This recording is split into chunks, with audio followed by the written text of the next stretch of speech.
ثم قست قلوبكم من بعد ذلك فهي كالحجارة أو أشد قسوة وإن من الحجارة لما يتفجر منه الأنهار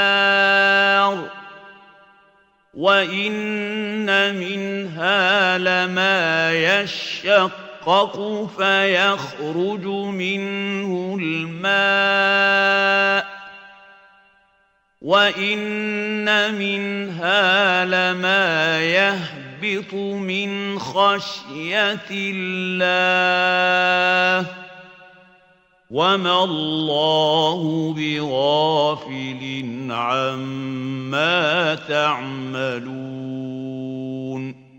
फिर उसके बाद तुम्हारे दिल सख्त हो गए गोया वो पत्थर हैं या उनसे भी ज्यादा सख्त। और पत्थर तो बाजे ऐसे होते हैं कि उनमें से चश्मे फूट निकलते हैं और बाजे ऐसे होते हैं कि फट जाते हैं और उनमें से पानी निकलने लगता है और बाजे ऐसे होते हैं कि अल्लाह के खौफ से गिर पड़ते हैं और अल्लाह तुम्हारे करतूतों से बेखबर नहीं। Then your hearts became hardened after that, being like stones or even harder.